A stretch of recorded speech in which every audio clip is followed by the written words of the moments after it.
quantos irmãos procuram. Eu quero agradecer a Deus pela vida da irmã Edna, que com muita simplicidade e com muita bondade nos fez esse convite para estarmos aqui ministrando o aniversário do meu amigo, posso assim dizer, e também ministro do Senhor, pastor dessa igreja, pastor Jesus. Estávamos ali em Foz do Iguaçu e aprove a Deus nos encontrarmos no saguão do hotel. E a irmã Edna olhou para mim e falou: pastor Ivan, estava pensando aqui em algo, quando vi o senhor, na hora recebi a resposta. Glória a Deus. Mas Jesus é bom. Graças a Deus. E eu não tenho dúvidas de que nessa noite Ele tem uma palavra aos nossos corações. Salmos de número 116. Diz assim, o salmista: amo ao Senhor, porque Ele ouviu a minha voz e a minha súplica. Porque inclinou para mim os seus ouvidos. Portanto, invocá-lo-ei enquanto viver. Cordéis da morte me cercaram, e angústias do inferno se apoderaram de mim. Encontrei aperto e tristeza.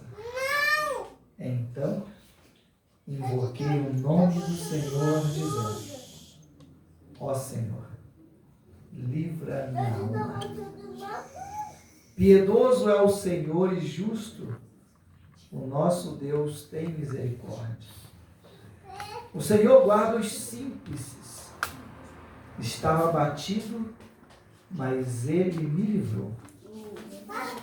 Volta, minha alma, a teu repouso, pois o Senhor te fez bem. Aleluia. Porque tu, Senhor, livraste a minha alma da morte, os meus olhos das lágrimas e os meus pés da queda. Andarei perante a face do Senhor na terra dos viventes. Cri, por isso falei. Estive muito aflito. Eu dizia na minha precipitação: todo homem é mentira. Que darei eu ao Senhor por todos os benefícios que me tem feito. Tomarei o cálice da salvação e invocarei o nome do Senhor. Pagarei os meus votos ao Senhor, agora, na presença de todo o seu povo.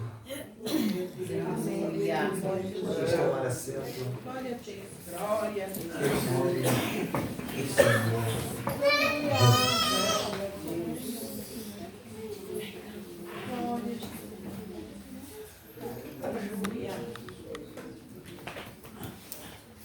Eu sempre digo que, pela bondade de Deus, como fui chamado para ser educador, tenho muito temor e reverência à palavra de Deus. Aprendi a amar essa palavra de forma tão incondicional que eu confesso que às vezes eu me torno até irredutível em determinadas circunstâncias. Às vezes o zelo pela palavra acaba me consumindo. E eu passo a não ser uma pessoa tão simpática. Mas esse é o preço do ministério. Esse é o preço de ser chamado para ser guardião da palavra. Quando você é chamado para ser guardião da palavra, não espere muita simpatia, ou nem tão, muitas das vezes, muita empatia por parte dos outros. Porque a palavra de Deus é um livro que não abre precedentes para achismos, ou para talvez palpites, ou quem sabe até opiniões. A palavra de Deus ela é absoluta, a palavra de Deus ela é verdadeira, A palavra de Deus é autêntica e a palavra de Deus é imutável. E é interessante, irmã Edna, porque todas as vezes que eu recebo um convite para ministrar, e talvez alguns dos irmãos, né, pecaram sem querer, falando, nossa, o pastor está mexendo no celular na hora do culto. O culto está acontecendo e o pastor está mexendo no WhatsApp, no Facebook. Mas não estava não, irmãos. Estava estruturando a mensagem que estava descendo fresquinho de Deus. Porque eu tenho perguntado e falado, Deus, primeiro, essa palavra que vou ministrar não é sua. Segundo, a igreja do qual eu preciso servir da tua palavra também não é minha. Eu sou apenas um canal por onde a água passa e ainda sem marca, que é para não me envaidecer. Eu garanto que depois dessa mensagem vocês podem nunca mais lembrar do meu nome, mas jamais esquecerão daquilo que Deus vai falar com vocês. Aleluia. E eu tenho um grande desafio nessa noite, um compromisso muito grande, porque falar no culto em ação de graças de um pastor é algo muito sério. Por quê? Porque nós sempre estamos acostumados a olhar o pastor como aquele super-herói. Nós estamos sempre acostumados a olhar o pastor aquele que não tem fraqueza. Nós sempre estamos acostumados a olhar o pastor como aquele que não chora, ou como aquele que não declara os seus lamentos. Nós sempre estamos acostumados a olhar para o pastor, aquele que está sempre apto a ouvir, e como o nosso querido, amado companheiro pastor ali falou, está pronto a servir e atender o chamado de outras pessoas. Mas, nessa noite, eu quero apresentar para vocês, dentro daquilo que o Espírito Santo me outorgou, nesse culto e ação de graça pela vida do meu amigo pastor Gerson, o retrato da vida real de um pastor. O retrato do que o pastor precisa ter para que ele possa, de fato, ele possa ter consistência ministerial dentro do seu chamado. Então eu quero compartilhar com vocês nessa noite. Quero compartilhar 4 características fundamentais para o ministério bem sucedido. Ministério bem sucedido. E quando eu falo ministério aqui, pasmem, senhoras e senhores, a palavra que é traduzida por ministério aqui não é simplesmente ministro no sentido do título, mas é servo, é servir, é trabalhar, é alguém que escolheu viver a sua vida em prol da vida de outros. É aquele que em muitas circunstâncias escolheu abdicar de prazeres próprios, de circunstâncias próprias, de momentos próprios e muitas das vezes até privar pessoas da sua família, incluindo esposa e filhos, para atender a necessidade de outrem. E eu estava perguntando, como de costume, eu tenho essa liberdade, converso com o Espírito Santo e falo, Espírito Santo, o que eu vou falar? O que a sua igreja precisa ouvir? O que eu preciso, o que o Senhor tem para a sua igreja, para que eu possa compartilhar? Que lições o Senhor tem para que eu possa compartilhar?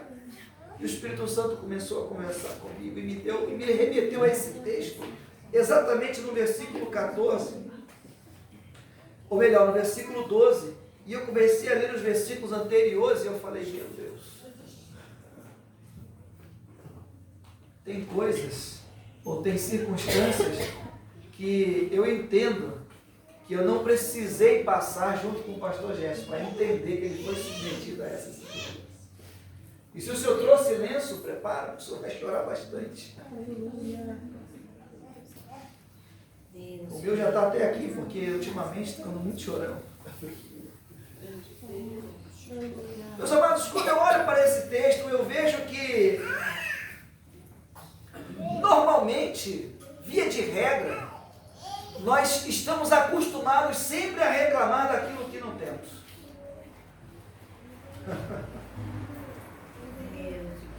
Se você come pão com margarina, você reclama que não tem queijo e presunto. Se tem queijo e presunto, você reclama que não tem margarina. Se o pão é francês, você reclama porque não é de leite.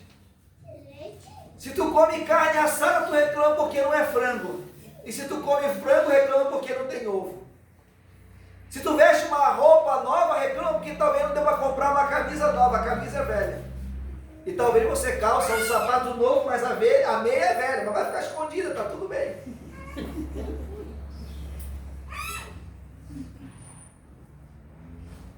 Mas o salmista, nesse salmo, ele vem trazer essas lições extraordinárias sobre a importância de nós entendermos que, uma vez que as nossas necessidades básicas e principais são atendidas, já é mais do que suficiente para expressarmos a nossa gratidão.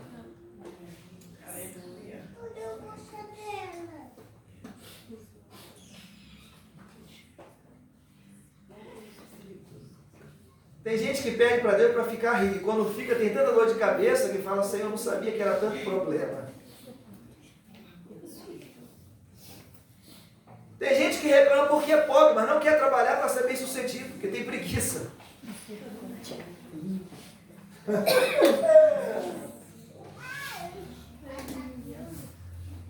E eu tenho falado por aí uma frase que eu aprendi interessante. Existem duas circunstâncias muito interessantes na vida de qualquer pessoa. Primeiro, quando eu entendo que a culpa é minha, e por entender que a culpa é minha, eu posso colocar em quem eu quiser. Porque eu entendo que ela é minha. Então, se a culpa é minha, eu coloco em quem eu quiser. Agora vocês entenderam, né? Por isso que eu repeti.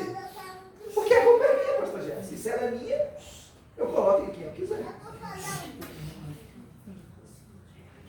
Porque eu entendi que ela é minha. Certo? Essa é uma circunstância. E qual que é a outra circunstância, pastor? A outra circunstância é que tudo aquilo que nós não encontramos explicação, com exceção de milagre, que milagre não se explica, tudo aquilo que é humano e que eu, em determinado momento, não consigo explicar de forma plausível, eu tenho uma tendência natural, ou atribuir a Deus ou atribuir ao diabo. O que é mais fácil, porque eu não tenho explicação. Então, para mim, é mais fácil eu justificar o meu comportamento querendo atribuir o meu sucesso ou o meu fracasso a alguém. E, normalmente, ou é a Deus ou é ao diabo. É interessante que tem algumas pessoas que falam, não, mas isso que deu errado na minha vida foi o diabo. E se Deus está te permitindo, te dando essa experiência, para que você possa extrair alguma lição daquilo, aprender e crescer. Não, mas isso que eu tive de bom, foi Deus que me deu.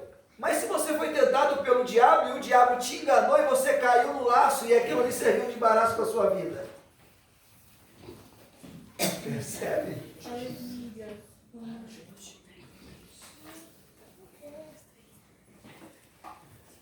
É por isso que o salmista ele vem aqui elucidando.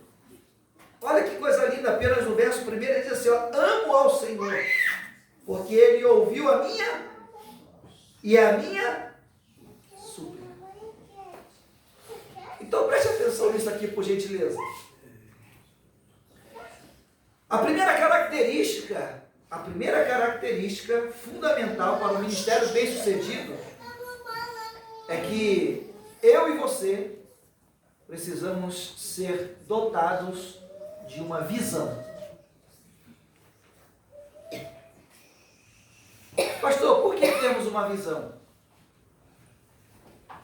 Quando eu olho para o Gênesis e eu vejo o início da criação, diz a Bíblia, Bereshit bara Elohim, Verhaaretz Hashamai, ou seja, criou Deus os céus e a terra. Mas espera aí, a palavra Bereshit, então B é uma preposição, que é traduzido por no, e princípio. A palavra princípio, que é Reshit, vem da mesma raiz da palavra Rosh. E Rosh no hebraico significa cabeça. E se eu substituir no versículo, quer dizer o seguinte: na cabeça criou Deus os céus e a terra. Então, o que isso quer dizer? Isso quer dizer que para que eu e você possamos bem-sucedidos em qualquer área da nossa vida, nós primeiro precisamos aprender a projetar isso, precisamos aprender a visualizar aquele projeto completo. Por que isso, pastor? Porque a nossa mente, isso é comprovado pela neurociência, a nossa mente não consegue distinguir o real do imaginário. O ser humano é o único animal que consegue, distintamente dos demais animais, ter essa característica de projetar dentro da sua própria mente a uma visão futura, ou passada, ou até mesmo dentro do presente. Por que isso é importante? Por que ter visão é importante? Deixa eu ilustrar aqui com um conto, de Alice no País das Maravilhas. Para quem já assistiu, ou para quem não assistiu, tem uma parte onde ela chega, pastor Gerson, numa bifurcação. E o gato está lá. E ela pergunta para o gato: qual caminho eu devo seguir? E o gato responde para ela e diz: para onde você está indo? E ela responde e diz: eu não sei. E ele diz para ela: bom, para quem não sabe para onde quer ir, qualquer caminho serve.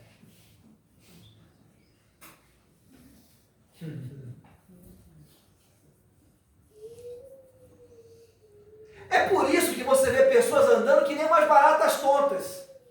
Porque ela não sabe, porque ela não tem visão. Não está clara, ela não tem clareza. E uma pessoa que não tem clareza de onde quer chegar, ela não vai chegar a lugar nenhum. E é interessante que não é uma visãozinha qualquer, é a visão que a Bíblia fala. Que nós voaremos, alçaremos voos altos como águia. E por que Isaías fala isso? Porque a águia, ela tem uma visão chamada de visão fóvea. O que é visão fóvea? É uma visão tridimensional. Que visão é essa, pastor? Primeiro, a águia, através da sua visão, ela consegue projetar com precisão a distância de ela estar para onde ela quer chegar. Segundo, ela tem a visão, primeiro, e percepção de tudo aquilo que está acima dela. Terceiro, ela tem a percepção e a visão de tudo aquilo que está à sua frente, que pode ser considerado um obstáculo.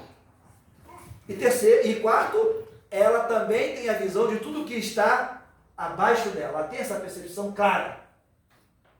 Aplicando aqui, dentro do nosso contexto, quer dizer o seguinte: que uma pessoa que tem visão de águia, ela tem a percepção de cima, ou seja, de que ela precisa depender de Deus em tudo.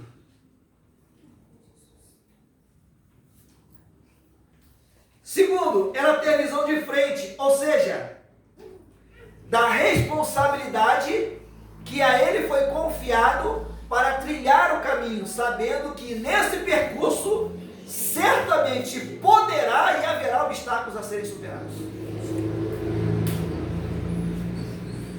E a terceira característica, a visão de baixo, significa que ela tem, uma pessoa que tem essa visão de baixo, ela tem uma clara percepção daquelas pessoas que estão debaixo da sua dependência e que, inclusive, dependem de você para a sua subsistência. O que significa, pastor? Significa que alguém que tem essa característica fundamental para ter um ministério bem sucedido, primeiro, ela tem clareza da sua comunhão com Deus. Segundo, ela tem clareza da sua comunhão com a igreja, na horizontal. E terceiro, ela tem clareza da sua visão com a sua família, com seus entes queridos. É preciso encontrar harmonia dentro dessas três percepções para que o ministério possa ser bem sucedido. Eu tenho falado e pregado e ensinado por onde tenho passado e tenho repetido incansavelmente essa frase, que nenhum sucesso ministerial justifica o fracasso da sua ou da minha família.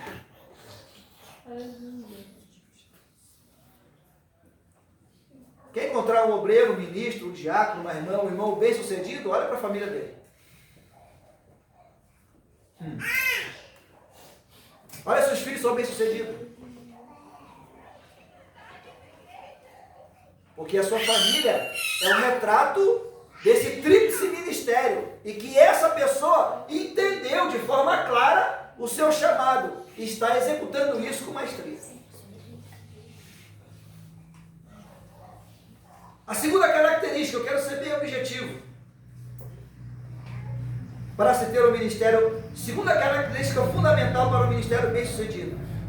Você precisa, eu preciso, nós precisamos ter uma coisa chamada resiliência. Pastor, o que é resiliência? Eu vou explicar.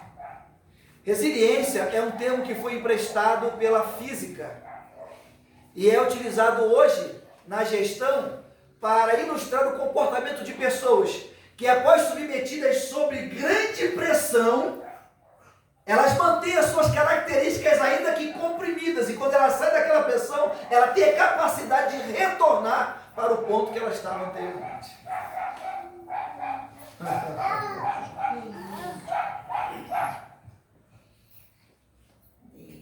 Eu costumo dizer que o pastor tem que ser tipo sanfona, entendeu? Para aguentar o tranco. Porque é pressão de cima e pressão de baixo, todo o tempo. O pastor está no meio. E ainda tem a pressão dos lados. É claro, gente, que é maravilhoso nós estarmos aqui comemorando, confraternizando. Mas a igreja de Deus precisa às vezes entender a realidade da vida de um pastor.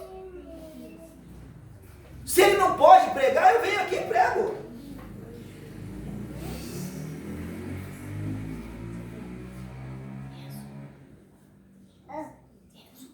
Então imagina que eu e você, muitas das vezes, qualquer pressãozinha já parece que a rosca já espana. Ai, essa palavra foi muito forte. O pastor, depois que eu fui ordenado ao presbitério, está me cobrando demais. Ah, o pastor reclamou que eu sou diácono, não fico na porta. Vou falar. Aleluia. Eita Deus. Glória a Deus. O pastor está me apertando porque ele me colocou para liderar o departamento e não está dando resultado. Eita Deus.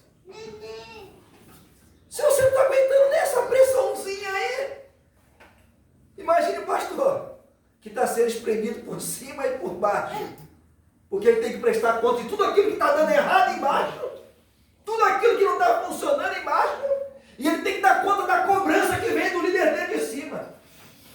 E ele fica naquele meio ali, ó, sendo espremido. Tem que ter resiliência, meu irmão, porque se não tiver resiliência, meu irmão, não vai. Se não tiver essa característica, não consegue. Vocês já viram como é na luta de boxe? Quando o corner está vendo que o seu lutador está apanhando de tal forma, mas ele não desiste, ele tem que jogar a toalha para poder encerrar a luta, porque senão o cara vai até cair, até nocaute. E me permita aqui a liberdade. Você pensa que a irmã entra no onda com a toalhinha branca, às vezes querendo jogar a toalha? Porque ela está vivenciando isso.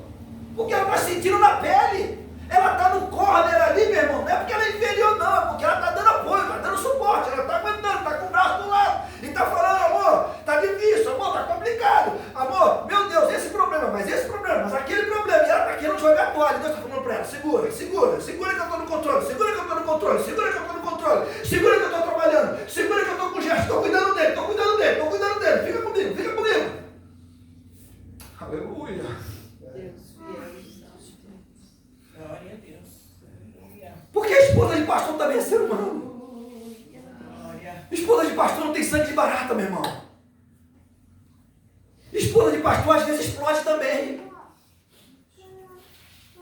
Esposa de pastor, porque se ela não explodir, ela vai implodir, o que é pior.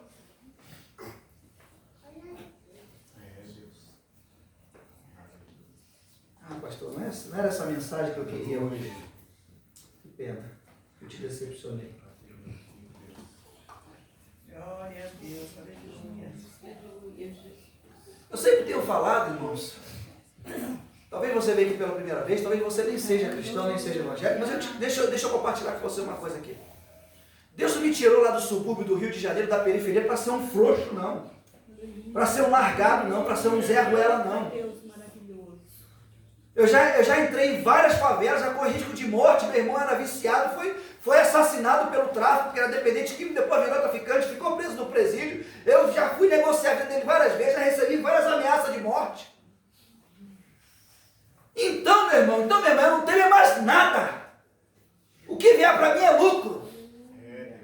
Como é que esse papinho? Você quer ser cristão, meu irmão? Tu não pode ser frouxo. Tu quer ser cristão, meu irmão? Então tu tem que ter estrutura. Se tu não tem, Deus vai te forjar se você quiser. Aleluia. Agora, se tu não quiser, tu não vai conseguir resistir. Tu não vai ter resiliência. Tu vai ficar de conversinha fiada, de fofoquinha, olhando a vida dos outros, falando mal dos outros, reclamando do pastor, reclamando da pastora, reclamando do líder, reclamando do som, reclamando da bateria, reclamando de tudo. Porque qualquer pressãozinha você já cede. Qualquer pressãozinha você já espanta. Eita Deus. Sei que não era essa mensagem que vocês queriam, mas... Deus santo. Terceira característica. Terceira característica fundamental para um ministério bem sucedido. É preciso ter um propósito. Lembra lá que eu falei da visão? Primeiro foi a visão, certo? Primeira característica qual foi? Segunda foi resiliência. Terceira agora é propósito. Deixa eu dizer uma coisa para vocês, que talvez vocês não pararam para refletir, porque o que Deus tem me ensinado é que Ele não me chamou para ficar pregando mensagem, para ficar emocionando ninguém, não. Deus me chamou a pregar mensagem para você pensar, para você sair daqui se questionando e falando, será que eu estou vivendo desse jeito? Será que eu estou tendo essa experiência com Deus? Será que eu estou me apropriando de tudo aquilo que Deus tem para me dar? Será que eu estou experimentando algo de extraordinário que Deus realmente preparou para mim nessa terra? E ainda a vida eterna? É assim que você tem que sair daqui. Porque esse negócio de ficar vindo no cultinho aqui toda vez como se fosse um encontro social, você não está levando ninguém a lugar nenhum, não.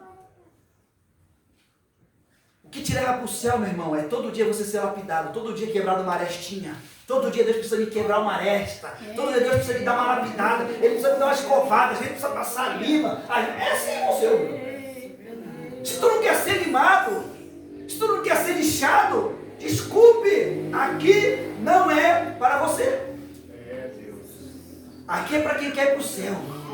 Quem quer ir para o céu tem que passar pela lixa, tem que passar pela lima, às vezes até uma grosa. Aleluia. Eu fico abismado quando eu vejo aquelas pessoas que dizem assim, Deus me chamou assim. Seu estúpido, ignorante. Você é um ignorante. Agora é ignorante no sentido da palavra. Aí tem pessoas que além de ignorante é grosso. É ríspido. É brusco. Tem que ter propósito. Escuta aqui. Deixa eu falar uma coisa para vocês. Nós estamos finalizando o ano de 2022, sim ou não? Deixa eu deixar aqui uma lição de casa para vocês. Se vocês têm ou almejam alguma coisa além daquilo que vocês já possuem, em qualquer área da vida de vocês, espiritual, psicológica, emocional, profissional, financeira, vou deixar uma liçãozinha para vocês aqui, ó. Chega em casa e anota isso, mas não deixa guardado não. Coloca no teu guarda-roupa, coloca no espelho do teu banheiro. E todo dia que você acordar, olha para lá e fala assim, eu vou chegar lá, eu vou chegar lá, eu vou chegar lá, eu vou chegar lá, eu vou chegar lá, eu vou chegar lá, eu vou chegar lá. Glória! Deus maravilhoso. Porque você aí passa a ser uma pessoa com propósito. Aleluia. E quem tem propósito, irmão, se torna uma pessoa imparável. Uma pessoa com propósito é alguém que não tem como segurar. Uma pessoa com propósito é uma pessoa totalmente destemida. Ela não está preocupada com os riscos, ela está preocupada com o resultado.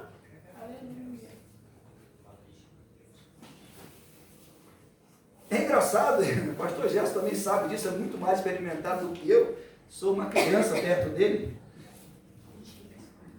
Às vezes eu fico vendo alguns companheiros que eles falam assim: nossa, agora sou pastor, cheguei, estou no topo. No topo de quê?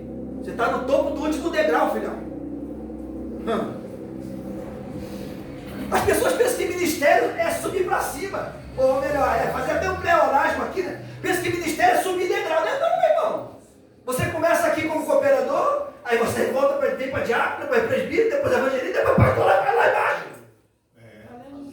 Aleluia. Qualquer coisa diferente disso está errado. Qualquer coisa diferente disso está errado. Às vezes eu estou lá na sede, tem alguns eventos que acontecem, eu estou na portaria. Teve a conferência da Bíblia, eu estava estacionando o carro. Não tinha diácono. Tu acha que eu vou ficar lá? Ô irmão, eu sou pastor, você é diácono. Vai lá, não, meu irmão. Deus não está preocupado com o teu título, Deus está preocupado com o teu serviço. Deus está preocupado se você é útil. Então eu não estou nem aí se o diácono não faz. Se precisa, eu vou lá e faço. Eu não fico perguntando ao meu pastor se ele quer que eu faça. Tem necessidade, vou lá e atendo. Porque eu não sirvo a homem. Eu estou debaixo da autoridade de homens, mas eu sirvo a Deus. Propósito. Eu fui ordenado ao pastorado em 2018, 4 anos atrás. Mas eu comecei jovem. Sabe quantos anos eu esperei? 21 anos para ser ordenado ao pastorado. Aí, tem gente que pensa que ele quer ser obreiro micro-ondas. 30 segundos já sai pronto.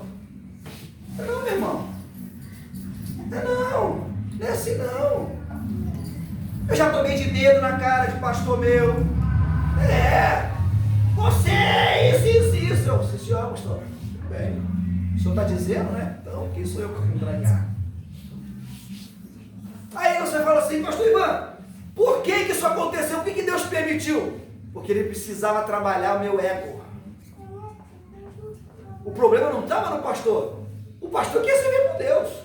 Mas o que Deus queria saber é se eu tinha o comportamento necessário para me tornar quem eu sou. Meu irmão, minha irmã, se o teu pastor, se o teu líder está cobrando muito de você, agradeça a Deus, porque ele está vendo potencial em você. Aleluia. Se você está sendo muito cobrado, muito exigido, é porque você tem talento, mas só talento não basta. Talento tem que ser somado com trabalho, com dedicação, com responsabilidade, para que você possa sair de onde você está e chegar onde Deus quer te colocar. Aleluia. É um processo. É um processo. Entende? Precisa ter clareza de propósito. Aonde eu estou e onde eu quero chegar. E mais interessante que é o propósito que nos motiva. Deixa eu dizer uma coisa para vocês aqui. Eu que venho do mundo corporativo, salário não motiva ninguém. Isso é comprovado estatisticamente, tá? Porque se você receber um aumento de salário hoje, no mês que vem você já está reclamando que ganha pouco. É assim. Se você ganhar um prêmio hoje, a bonificação hoje, mês que vem você não ganha, você está reclamando. O que te motiva? É clareza de propósito. Pastor, como assim? Por que muitas pessoas não conseguem chegar onde querem? Porque elas não aprenderam a diferença do conceito entre expectativa e perspectiva. Vou explicar para vocês. Pastor, o que é expectativa? É quando eu entendo e deposito o meu resultado sobre a vida de todas as demais pessoas, exceto a mim. Expectativa é quando eu entendo que todo mundo tem que conspirar a meu favor. E qual que é o problema? O problema é que quando isso não acontece, você se frustra. E através da frustração você paralisa. E através desse paralisar, você nunca chega onde você quer. Pastor, e qual é a diferença da perspectiva? A perspectiva é quando eu entendo que eu preciso fazer tudo que depende de mim. Porque quando eu faço tudo que depende de mim, o restante Deus se apropria. E Ele vai criando condições para que você chegue no teu objetivo. Pastor, você vai ter barreira? Vai ter dificuldade? Vai. Qual que é a diferença? É que você não vai mais olhar para essa barreira como um obstáculo. Como assim, pastor? Não. Você vai aprender a olhar para essa barreira como uma oportunidade. Deixa eu dizer para vocês uma coisa que eu tenho estudado nos últimos 4 anos e tenho aprendido. Ninguém, exatamente ninguém que eu já ouvi falar na face da terra, que foi bem sucedido ou que é bem sucedido, deixou de passar pela experiência do fracasso. Ninguém. E é interessante, pastor Gerson, porque outro dia eu estava fazendo uma ilustração, numa mensagem falando sobre edificação. Às vezes eu tive a oportunidade de administrar uma construtora, uma empreiteira e entender a construção de uma obra do zero. E o que me chama a atenção é que o que vai dar sustentação à estrutura de cima é o que está em... De novo, o que vai dar sustentação à estrutura de cima é o que está em... Mas se você não tem alicerce, como que você quer ser um edifício de Deus?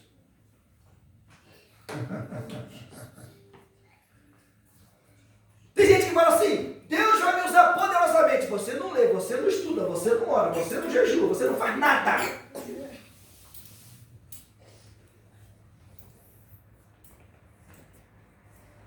Entende? Então, propósito significa estar em movimento, nunca parado, porque até a água parada apodrece.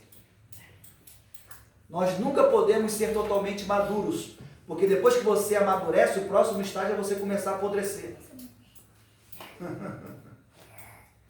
Nós devemos estar sempre em processo de amadurecimento. Para finalizar,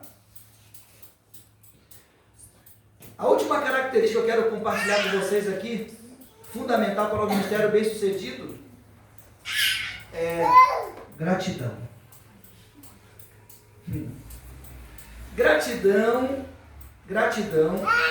é o comportamento mais nobre que um ser humano pode expressar em relação a 2 coisas. Primeiro, em relação a Deus, que lhe otorgou o dom da vida. E segundo, em relação às pessoas, porque ninguém cresce sozinho. Nenhuma criança aprende a falar sozinha. Ela não aprende a andar sozinha. Ela não aprende a se vestir sozinha. Tudo que nós fazemos na nossa vida, nós precisamos de alguém para nos apoiar.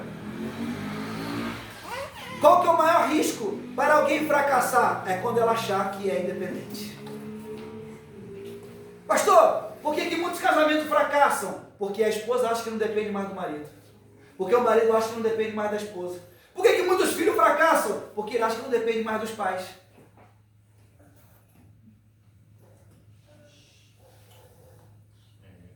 Glória a Deus.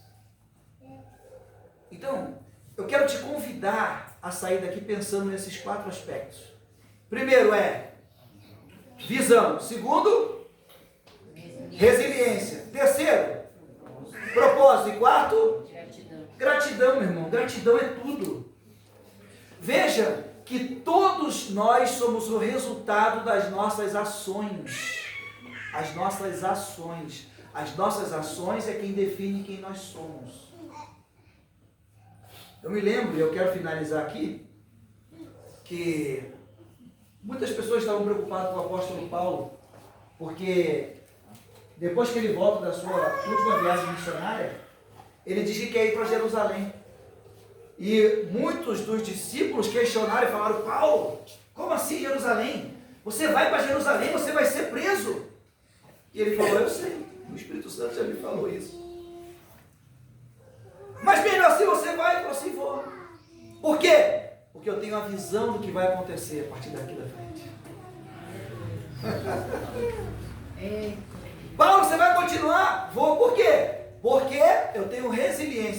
vou ser espremido, vou ser amassado, sei que vou ser judiado, mas eu vou voltar no mesmo lugar, fica tranquilo. Paulo, mas veja bem, vai complicar as coisas. Ele falou assim, não vai não, filho, porque eu tenho um propósito. E Deus está no controle desse propósito. Glória a Deus. E por fim, irmã Edna, Paulo, mas mesmo assim você vai? Ele falou assim, vou. Por quê? Porque eu sou grato. Porque eu estava morto e revivi. Para mim não tinha mais esperança e ele morreu por mim. E ele me salvou. E eu estou aqui para glorificar o nome dele. E Paulo precisou passar por aquela prisão que ninguém entendia, simplesmente para que ele pudesse ter tranquilidade, estar mais bem guardado do que o próprio imperador romano, pela guarda pretoriana, para que ele pudesse ter liberdade, para no transcurso de todo o período de vida que ele tinha, deixar registrado a Bíblia Sagrada. Praticamente o Novo Testamento, 50% do Novo Testamento inteiro foi escrito por ele. Mas se ele vivesse em perseguição, ele ia estar tão atribulado, sem tranquilidade, sem paz na sua mente, que ele não teria tranquilidade para escrever as cartas que ele escreveu, os livros que ele escreveu. Então, meu irmão, então, minha irmã, nós precisamos começar a interpretar as situações de uma forma espiritual e não religiosa. Porque a religião nos escraviza, e em alguns aspectos até nos mata. Mas a espiritualidade nos liberta e nos faz sair de onde nós estamos e nos coloca onde nós queremos chegar. Glória a Deus. Amém, meus irmãos? Amém. Amém, minhas irmãs? Que Deus possa continuar abençoando a vida de todos vocês. É uma alegria imensa. Muito obrigado pelo carinho, pela recepção e por poder estar aqui partilhando esses momentos junto com vocês. Que Deus possa continuar abençoando ao nosso querido pastor aniversariante, pastor Gerson. Nossos parabéns, nossas felicitações, Maria, pelo convite. Aos queridos obreiros aqui, que estão distintamente dispostos aqui nessa tribuna, aos líderes, sonoplastia, que para mim é um dos pontos fundamentais da igreja. A todos os irmãos que ficam aguardando lá os carros lá, Deus abençoe a tua vida, meu irmão. Você que fica na portaria, Deus recompense você abundantemente. Continue sendo esse homem de Deus, que com certeza Deus tem coisas maravilhosas para você. A essas irmãs maravilhosas,